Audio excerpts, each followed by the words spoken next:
Most people think creatine is for bodybuilders, a powder you take to gain muscle, look bigger, and chase a pump in the gym. And that's exactly why so many fighters ignore it. Because if you're trying to make weight, the last thing you want is extra mass. But here's the strange thing. Walk into almost any serious MMA gym, a UFC gym, a wrestling room, a professional fight camp, and you'll find athletes using creatine every single day. Not because they're trying to look bigger, not because they're trying to impress anyone, but because it helps them perform better when the fight gets hard. Today we're breaking down what creatine actually does for combat athletes, the truth about weight cuts, the truth about recovery, the truth about brain health, and why creatine remains one of the most researched supplements in sports history. Chapter 1. The biggest myth about creatine. Creatine has one of the worst reputations in combat sports. Ask a fighter why they avoid it, and you'll hear the same things. It makes you bloated. It makes you heavy. It's only useful for bodybuilders. The reality is very different. Creatine is found naturally in foods like red meat and fish. Your body even produces some on its own. Supplementation simply helps saturate your muscles with more of it. And that's where the performance benefits begin. The question isn't, does creatine build muscle? The real question is, what happens when a fighter has more available energy than their opponent? Chapter 2. The real reason fighters use creatine. To understand creatine, you need to understand ATP. ATP is the body's immediate energy source. Every punch, every kick, every explosive scramble, every takedown, every burst against the cage runs on ATP. The problem? You only store a tiny amount. Your body burns through it incredibly quickly. This is one reason why fighters often feel explosive early and sluggish later. Creatine helps replenish ATP faster. Think of it as helping recharge the battery that powers explosive movement. That means more powerful scrambles, better repeat efforts, less drop-off during hard exchanges, more quality training.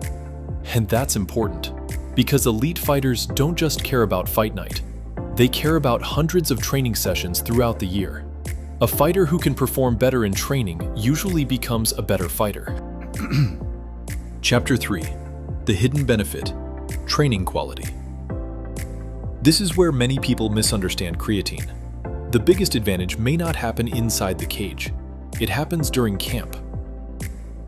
Imagine two fighters. Same talent, same coach, same schedule. One of them consistently gets a few extra high-quality reps, a few extra explosive takedowns, a little more power at the end of sessions, a little more output when everyone else is fading, month after month, year after year. Those small advantages compound. Creatine doesn't transform someone overnight, but it can help athletes maintain higher training quality over time, and that matters a lot. Chapter 4. Recovery and fatigue resistance.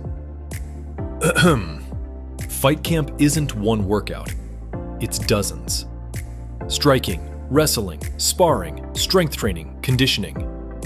Recovery becomes the limiting factor. Research consistently shows creatine can help support recovery from high-intensity exercise. That means less performance decline, less accumulated fatigue, and more consistency throughout camp. The best fighters aren't the ones who train hardest once. They're the ones who can train hard repeatedly. Chapter 5. The weight cut question. Now let's talk about the elephant in the room. Water retention. Yes, creatine increases water storage, but not in the way most fighters imagine. The water is stored primarily inside muscle tissue, not as body fat, not as a layer of softness under the skin, inside the muscle itself. This is called intracellular hydration, and it can actually support performance, recovery, and muscle function. Can it affect scale weight? Absolutely, which is why fighters need to manage supplementation intelligently around competition. But the idea that creatine automatically ruins weight cuts is simply not true. Chapter 6. The brain health conversation. Now we get to the most fascinating area of creatine research. Your brain is one of the most energy-demanding organs in your body, and combat sports involve repeated impacts. Researchers have become increasingly interested in creatine's role in supporting brain energy metabolism.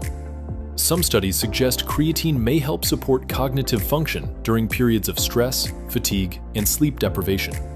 Others are investigating its potential role in recovery following brain trauma. This research is still developing. We need more data, but the possibility is extremely interesting for combat athletes.